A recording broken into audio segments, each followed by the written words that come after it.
በመካከለኛው ምስራቅ በአሜሪካ እስራኤልና ኢራን መካከል የሚካሄደው ትንቅንቅ ሶስተኛ ሳምንቱን አስቆጥሮ እንደቀጠለ ይገኛል።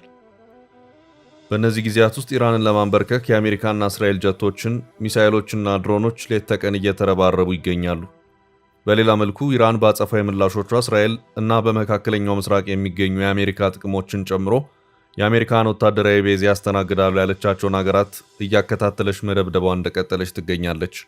ጦርነቱ በቀጠለበት ሁኔታ ትራምፕ ምነው ቆማችሁ ታዩናላችሁ፣ ጎበዝ እንተጋገዝ እንጂ የሚል ይዘት ያለውን ጥሪ ለቻይና፣ ዩናይትድ ኪንግደም፣ ጃፓን እና ደቡብ ኮሪያ ልከዋል። አስገራሚ ጥሪ ነው እየተባለለትም ነው። ጥንቅራችን ዳስሶታል። በዓለም አቀፍ የነዳጅ ንግድ ቁልፍ መስመር በሆነው ሆርሙዝ ሰርጥ ላይ ኢራን ያልተጠበቀ አዲስ ውሳኔ ያሳልፋለች። በጦርነቱ የመጀመሪያ ቀናት በሰርጡ ለማለፍ የሚሞክር ማንኛውም መርከብ በእሳት እንዲጋይ የተላለፈ ውሳኔዋን ኢራን መቀልበሷ ተሰምቷል። መረጃውን ይዘነዋል። ከሁለት ሳምንት በፊት በአሜሪካ በእስራኤልና በኢራን መካከል በተጀመረው የመካከለኛው ምስራቅ ጦርነት ሳቢያ ችግር ውስጥ የገቡና ወደ ሀገራቸው ለመመለስ የሚፈልጉ ኢትዮጵያውያን ለመመለስ ክትትል እያደረገ መሆኑን የውጭ ጉዳይ ሚኒስቴር ማስታወቁን የሪፖርተር ዘገባ አመልክቷል። ሚኒስትሩ ይህንን ያለው ጦርነቱ ከደርዘን በላይ ቀናት ካስቆጠረ ወዲህ ነው። ሚኒስቴሩ ለዜጎች ሁኔታው የከፋ ነው በተባለበት ሊባኖስ እያደረገ ስላለው ድጋፍ መረጃ ሰጥቷል። ጉዳዩን የተመለከተ መረጃ ይዘናል። ሊባኖስና እስራኤል ፓሪስ ላይ ሊደራደሩ ነው። ፈረንሳይ እና የተባበሩት መንግስታት ድርጅት አሜሪካና ኢራን የቀጥታ ንግግር እንዲያደርጉ ጠየቁ። የፈረንሳዩ ፕሬዝዳንት ኢማኑኤል ማክሮን እና የተባበሩት መንግስታት ድርጅት ዋና ጸሐፊ አንቶኒዮ ጉቴሬዝ ኢራንና አሜሪካ ጦርነቱን ለማቆም ቀጥተኛ ንግግር እንዲያደርጉ ጥሪ ማሰማታቸውን የተመለከተ ዘገባ ይዘናል። ግብጽ ኢትዮጵያውያን ላይ ያነጣጠረ ዘመቻ መክፈቷ ተሰምቷል። በግብጽ አዲስ ውሳኔ በሺዎች የሚቆጠሩ ኢትዮጵያውያን ጭንቅ ውስጥ ገብተዋል። ዝርዝር መረጃውን ይዘነዋል። የጎንደር ከተማ ፖሊስ በቅርቡ በታዋቂው የከተማ ሃይማኖት መሪ ላይ ዝርፊያና ግድያ በፈጸመው ተጠርጣሪ ላይ እርምጃ መውሰዱን አስታውቋል። ተጠርጣሪውን በቁጥጥር ስር ለማዋል ፖሊስ ክትትል ሲያደርግ በነበረበትና በተከፈተ የተኩስ ልውውጥ ዋነኛ ተጠርጣሪው መገደሉን ፖሊስ ገልጿል። መረጃው ዝርዝር አለው። እስከ ጥንቅራችን ፍጻሜ አብራችሁን ቆዩ። የምንለቃቸው ዕለታዊ ትኩስ ዜናዎች እንዲደርሷችሁ ላይክ፣ ሼር፣ ሰብስክራይብ ማድረግ እንዳትረሱ። በመካከለኛው ምስራቅ በአሜሪካ እስራኤልና ኢራን መካከል የሚካሄደው ትንቅንቅ ሶስተኛ ሳምንቱን አስቆጥሮ እንደቀጠለ ይገኛል። በእነዚህ ጊዜያት ውስጥ ኢራንን ለማንበርከክ የአሜሪካና እስራኤል ጀቶችን፣ ሚሳኤሎች እና ድሮኖች ሌት ተቀን እየተረባረቡ ይገኛሉ። በሌላ መልኩ ኢራን በአጸፋዊ ምላሾቿ እስራኤልና በመካከለኛው ምስራቅ የሚገኙ የአሜሪካ ጥቅሞችን ጨምሮ የአሜሪካንን ወታደራዊ ቤዝ ያስተናግዳሉ ያለቻቸውን ሀገራት እያከታተለች መደብደቧ እንደቀጠለች ትገኛለች። የኢራን አጸፋዊ ምላሾች በሚሳኤሎችና በአጥፍቶ ጠፊ ድሮኖች የታገዘ ነው። በዚህ መሃል ግን ኢራን የዓለማችን 20 በመቶ የነዳጅ መተላለፊያ የሆነውን የሆርሙዝ የባህር ወሽመጥ ጥርቅም አድርጋ እንደዘጋች መቀጠሏ የዓለምን ኢኮኖሚ እያናወጠው ይገኛል። ትራምፕም ከባድ አጣብቂኝ ውስጥ እንዲገቡ አድርጓቸዋል። ይህም የአሜሪካን ነዳጅ ሸማች የማህበረሰብ ክፍሎች ጨምሮ መላ ዓለምን እያነቃነቀ ሲሆን ከባድ ጫና ውስጥ የገቡትን ትራምፕም በሆርሙዝ መዘጋት ጉዳይ ፈተናቸው ከብዷል። ሆርሙዝ የነዳጅ መተላለፊያ ወሽመጥ በመጪው ሳምንትም ተዘግቶ ከቀጠለ ከባድ ዓለም አቀፍ የኢኮኖሚ ቀውስን ያስከትላል እየተባለም ይገኛል። አሜሪካውያን ነዳጅ ሸማቾች ሳይቀሩ በጥብቅ እያማረሩ ነው። ኢራን እኔ ካልፈቀድኩ በስተቀር ማንም በዚህ መስመር እንዲያልፍ አይፈቀድም እያለች ትገኛለች።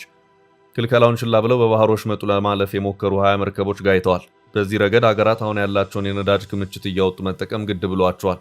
ጥያቄው እስከ መቼ የሚል ሆኗል። የሀገራት የመጠባበቂያ ክምችት እየተሟጠጠ ከሄደ ሌላ ዓለም አቀፍ የኢኮኖሚ ቀውስ ሊፈጠር ይችላል የሚለው ስጋት በርትቶ ባየለበት ሁኔታ የአሜሪካ ባህር ኃይል መርከቦችን እያጀበ በሆርሙዝ ሰርጥ እንዲያልፉ ያድርግ የሚል ሀሳብ ቀርቦም ነበር። በአሜሪካና በአጠቃላይ በትራምፕ አስተዳደር በኩል በጥሩ አማራጭነት ተወስዶ የነበረ ቢሆንም በኋላ ላይ ግን የለንበትም የሚል ምላሽ ተሰጥቷል። በዚህ መሃል ደግሞ ጃፓን ኦኪናዋ ደሴት ላይ ሰፍሮ የነበረው የአሜሪካ 2000 ባህር ኃይል በአፋጣኝ ወደ ኢራን ግንባር ተንቀሳቀስ የሚል አጭርና ቀጭን ትዕዛዝ ደርሶት ከነግዙፍ ጦር መርከቡ ጉዞ ጀምሯል። ይህም ምናልባት አሜሪካ ሆርሙዝን ከኢራን መዳፍ ፈልቅቃ ለማውጣት ከባድ ፍልሚያ ልታደርግ ነው የሚል አስተያየት እንዲሰጥበት እያደረገ ይገኛል። ነገሮች በዚህ መልኩ በቀጠሉበት ሂደት ፕሬዚዳንት ዶናልድ ትራምፕ ያልተጠበቀ ጥሪ አቅርበዋል። ጥሪው በትሩዝ የማህበራዊ ትስስር ገጻቸው ላይ ቀረበ ነው። ትራምፕ በዚሁ ጥሪያቸውም ምነው ቆማችሁ ታዩናላችሁ፣ ጎበዝ እንተጋገዝ እንጂ የነዳጁ መስመር መዘጋት እኮ የሁላችንም ነው አይነት ይዘት ያለውን መልእክት አስተላልፈዋል። የፈለገ ቢሆን ከኢራን ጋር አልደራደርም ያሉት ትራምፕ እሳቸውና የካቢኔ አባላቸው መከላከያ ሚኒስትሩ ፒት ሄግሴት እየደጋገሙ ኢራን ያበቃላት ሀገር ናት፣ እግር እጇን ቆራርጠን አስቀምጠናታል፣ ኢራን በአሁኑ ሰዓት አየር ኃይል የሌላት፣ የባህር ኃይል አልባና የሚሳኤል ማስወንጨፊያዎች የሌሏት ምስኪን ሀገር ሆናለች ሲሉም ተደምጠዋል። በሌላ አቅጣጫ ደግሞ ኢራን ዛሬም ድረስ እየተኮሰች መቀጠሏ ደግሞ ግራ አጋቢ መሆኑ እንደቀጠለ ነው። ከዚህ ባለፈም ትራምፕ በትላንትናው ዕለት ማንም ባልጠበቀው መልኩ ጎበዝ እንተጋገዝ እንጂ ምን ነው ቆማችሁ ታይሆናላችሁ በማለት በትሩዝ ማህበራዊ ሚዲያቸው ልጥፍ ለቻይና፣ ዩናይትድ ኪንግደም፣ ደቡብ ኮሪያና ጃፓን ጥሪ የማቅረባቸው ጉዳይ ብዙዎችን እያነጋገረ ይገኛል።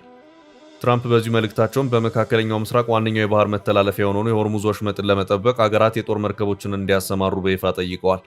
ዩናይትድ ኪንግደም፣ ቻይና፣ ፈረንሳይ፣ ጃፓን እና ደቡብ ኮሪያ የጦር መርከቦቻቸውን ወደ ቀጠና ይልካሉ ብለው እንደሚጠብቁም ፕሬዝዳንቱ ተናግረዋል። የዓለም 20% ነዳጅ መተላለፊያ የሆነውን የሆርሙዝ ሰርጥ ደህንነት ለማስጠበቅ አገራት የጦር መርከቦች ማሰማራት እንደሚጠበቅባቸው ትራምፕ መልእክታቸውን ቢያስተላልፉም ቴሄራን ግን የሆርሙዝ ወሽመጥን መዝጋቷን እንደምትቀጥል አስታውቃለች። በመካከለኛው ምስራቅ የሚገኙ ነዳጅ አምራችና ከፋፋይ ተቋማትንም ኢላማ በማድረግ ይቀጥላለሁ ስትል አስታውቃለች። ኢራን አሁንም የመካከለኛው ምስራቅ አገራትን እያፈራረቀች መደብደቧን እንደቀጠለች ነው።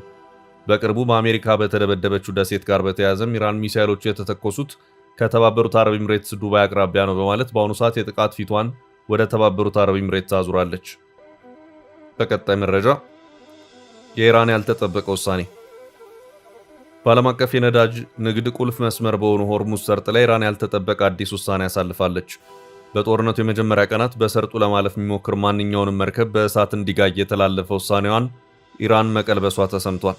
የኢራን የውጭ ጉዳይ ሚኒስትር አባስ አራግቺ ስትራቴጂካዊ የሆርሙዝ የባህር ሰላጤ ከአሜሪካና እስራኤል መርከቦች ውጪ ለሌሎች ሀገራት ክፍት መሆኑን ይፋ አድርገዋል። የኢራን የውጭ ጉዳይ ሚኒስትር አባስ አራግቺ ሌሎች መርከቦች በነፃነት ማለፍ እንደሚችሉ ገልጸው ነገር ግን አንዳንዶቹ ከኢራን ጋር ምንም ግንኙነት በሌለው የጸጥታ ስጋት ምክንያት ማለፍን እንደማይመርጡ ተናግረዋል። በአሁኑ ሰዓትም በርካታ የነዳጅ ጫኝና የንግድ መርከቦች በሰላጤው እያለፉ መሆኑን አክለዋል። አባስ ይህን የኢራን አቋም የገለጹት ለኤምኤስ ናው በሰጡት ቃለ ምልልስ ነው። የኢራን የውጭ ጉዳይ ሚኒስትር አባስ አራግቺ ለመገናኛ ብዙሃን እንደተናገሩት በመካከለኛው ምስራቅ የአሜሪካ የደህንነት ዋስትና ለቀጠናው ሀገራት ቀጠናዊ ችግር እንጂ ደህንነት እንዳልሰጠ በተግባር ታይቷል ብለዋል። የአሜሪካ የደህንነት ዋስትና ብዙ ድክመቶች ያሉትና የሌሎችን ደህንነት ቀርቶ የራሱን ደህንነት እንኳን በቅጡ መጠበቅ የማይችል ነው ብለዋል። አራግቺ አክለውም ኢራን፣ ሩሲያና ቻይና ወታደራዊ ጥምረት አዲስ ጂኦፖለቲካዊ ይዘት ለመፍጠር በሚያስችል መልኩ እየተደራጀ ነው ብለዋል። በሌላ በኩል የኢራን የውጭ ጉዳይ ሚኒስትሩ የአሜሪካው መከላከያ ሚኒስትር ፒት ሄግሴት አዲሱ የኢራን ጠቅላይ መሪ ሞጅታባ ካሚኒ ቆስለዋል፣ እንዲሁም አካላቸው ጎድሏል ሲሉ ያቀረቡትን ክስ አስተባብለዋል። መሪው ምንም አይነት ችግር እንደሌለባቸው መልእክት ማስተላለፋቸውንና ሕገ መንግስታዊ ግዴታቸውን እየተወጡ እንደሚገኙ አራግቺ አረጋግጠዋል። የኢራን ስርዓት ጠንካራና በአንድ ግለሰብ ላይ ብቻ የተመሰረተ ባለመሆኑ ሁሉም ነገር በቁጥጥር ስር መሆኑንም አጽንኦት ሰጥተዋል። ይሁን እንጂ ፕሬዚዳንት ትራምፕ ለኤንቢሲ ኒውስ በሰጡት አስተያየት ሞጅታባ ካሚኒ በሕይወት እንደሌሉ እየሰሙ መሆኑን ጠቅሰው በሕይወት ካሉም ለሀገራቸው ሲሉ ማድረግ ያለባቸው ብልህ ውሳኔ እጅ መስጠት ነው ሲሉ አጣጥለውታል። የኢራን የውጭ ጉዳይ ሚኒስትር አባስ አራግቺ በጄኔቫ የድርድር መድረክ ላይ በአሜሪካ መልእክተኞች ስቲቭ ዊትኮፍ እና ጃሬድ ኩሽነር ላይ ጮኸዋል፣ እንዲሁም ኢራን ለ11 የኒኩሌር ቦምቦች የሚሆን ዩራኒየም እንዳላት ዝተዋል የተባለውንም አስተባብለዋል። አራግቺ እንዳብራሩት እሳቸው ያነሱት ኢራን ያላትን 440 ኪሎ ግራም የ60 በመቶ የዳበረ ዩራኒየም አቅም ሲሆን ይህ ወደፊት ይበልጥ ቢዳብር 10 ቦምቦችን ለመስራት ሊበቃ እንደሚችልና ይህንንም ያነሱት ኢራን ለድርድር እያቀረበች ያለውን ቅድመ ሁኔታ ለማሳየት ብቻ መሆኑን ገልጸዋል።